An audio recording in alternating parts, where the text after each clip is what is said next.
K R. Meera madam പറഞ്ഞ കാര്യങ്ങൾ എന്താണെന്നുള്ളത്. അതായത് വളരെ ചിരിച്ചുകൊണ്ട് പുച്ഛത്തോട് പറയുകയാണ് ചിലപ്പം കഷായം കലക്കി കൊടുക്കേണ്ടി വരും എന്ന്.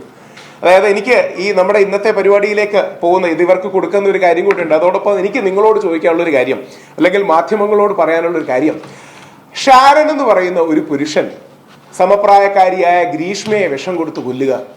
ഗ്രീഷ്മ എന്ന് പറയുന്ന പെൺകുട്ടി ഷാരൻ തനിക്ക് വിഷം കൊടുത്ത് കൊന്നു എന്ന് അറിഞ്ഞ, അല്ലെങ്കിൽ വിഷം തന്നു എന്ന് അറിഞ്ഞിട്ട് പോലും അവസാന നിമിഷം വരെ ഷാരനെ തെള്ളിപ്പറയാൻ തയ്യാറാകുന്നില്ല.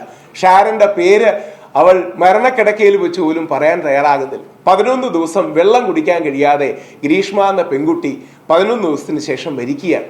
ആ അവസരത്തിൽ രാഹുൽ ഈശ്വർ വന്ന് ഷാരനെ ന്യായീകരിച്ച് ഇങ്ങനെ സംസാരിച്ചിരുന്നെങ്കിൽ എന്നെ അറസ്റ്റ് ചെയ്യില്ലേ?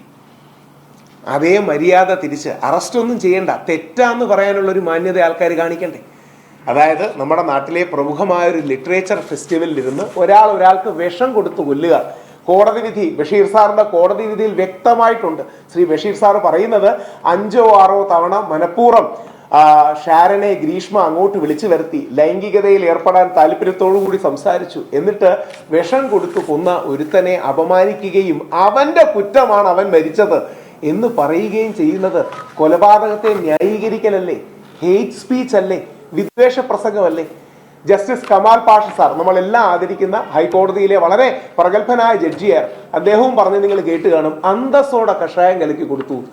ഞാൻ വീണ്ടും കേട്ടു. അതാരെങ്കിലും ഇനി എക്സ്ട്രാ വാക്ക് ആഡ് ചെയ്തതാണോ എന്നറിയാം. ഒരു ചാനൽ ചർച്ചയിൽ ഞാനൊരു ചാനൽ ചർച്ചക്കാരെ വിളിച്ചു ചോദിച്ചു. ഒരു പറഞ്ഞാൽ അങ്ങനെ തന്നെയാണ് സാറ് പറഞ്ഞത്. ഗത്യന്തരമില്ലാതെ അവസാനമോള് അന്തസ്സോടെ കഷായം കലക്കി കൊടുത്തു. അതേ പ്രയോഗം ശ്രീമതി കെ.ആർ. മീര, നമ്മളെല്ലാം ആദരിക്കുന്ന വലിയ നോവലിസ്റ്റാണ്. അവരുടെ ഭാഷാപരമായ പാണ്ഡിത്യമോ അല്ലെങ്കിൽ നോവലിലെ മഹത്വമോ ഒന്നും ആർക്കും ചോദ്യം ചെയ്യാൻ കഴിയില്ല. പക്ഷേ ശ്രീമതി കെ.ആർ. മീര ചിരിച്ചുകൊണ്ട് പുച്ഛത്തോടെ, ഞാൻ ആ വീഡിയോ എടുത്തിട്ടുണ്ട്, നിങ്ങൾ എത്ര പേര് കണ്ടിട്ടുണ്ടെന്ന് അറിയില്ല, കണ്ടിട്ടില്ലെങ്കിൽ ഞാൻ വീണ്ടും ആ വീഡിയോ കാണിക്കാം. വളരെ ചിരിച്ചുകൊണ്ട് പുച്ഛത്തോടെ പറയുകയാണ്, ചിലപ്പം കഷായം കലക്കി കൊടുക്കേണ്ടി വരുമോ? ഒരാൾ മരിച്ച അവസ്ഥയല്ലേ പറയുന്നത്? വിഷം കൊടുത്തു കൊന്ന കാര്യമല്ലേ പറയുന്നത്?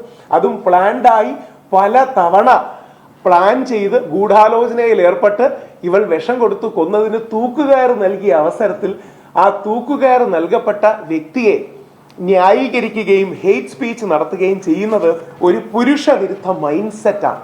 ഈ മൈൻഡ് സെറ്റിനെതിരെയാണ് മെൻസ് കമ്മീഷൻ അടക്കമുള്ളവർ വരുന്നത്. ഇവിടെ ഒരുമാ സംഘടനയുടെ ആൾക്കാരോടും ഞങ്ങൾ അഭ്യർത്ഥിച്ചത്, ഞാൻ അവരെ വിളിക്കുകയും അഭ്യർത്ഥിക്കുകയും ചെയ്തത്, നമുക്കിത് കേരളം മുഴുവൻ ക്യാമ്പയിൻ ആയി തന്നെ ചെയ്യണം ഒരു പുരുഷ കമ്മീഷൻ. അതുകൊണ്ട് ഈ പുരുഷ കമ്മീഷന്റെ ഒരു കരട്, ഇതിന്റെ വലിയ രൂപം അത് തൽക്കാലം ഇപ്പം വെളിയിൽ വിടാൻ അവസ്ഥയില്ലാത്തത് സ്പീക്കർക്ക് കൈമാറിയിരിക്കുകയാണ്. ബഹുമാനപ്പെട്ട എൽദോസ് MLA വളരെ മനോഹരമായി തന്നെ ഒരു ഡ്രാഫ്റ്റ് ആക്കി കേരള സംസ്ഥാന പുരുഷ കമ്മീഷൻ ബിൽ 2025 ബഹുമാനപ്പെട്ട സ്പീക്കർക്ക് കഴിഞ്ഞ ആഴ്ച ശ്രീ ഷംസീറിന് കൊടുത്തിട്ടുണ്ട്.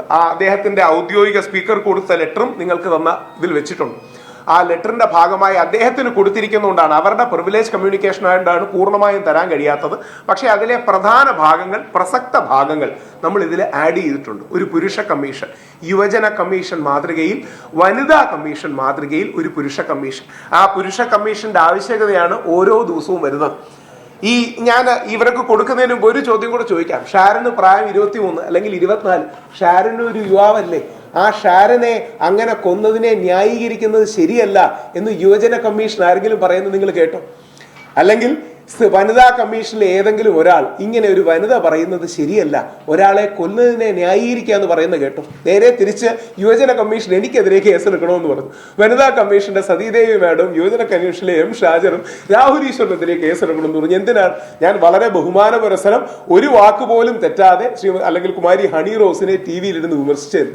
ഹണി റോസിനെ TV-യിലിരുന്ന് വിമർശിക്കാൻ എനിക്ക് പാടില്ല, പക്ഷേ കൊലപാതകത്തെ ന്യായീകരിക്കാൻ മീര മാഡത്തിന് കഴിയും എന്നുള്ളത് കൊണ്ട് തന്നെയാണ് ഈ നാട്ടിൽ ഒരു പുരുഷ കമ്മീഷന്റെ ആവശ്യം.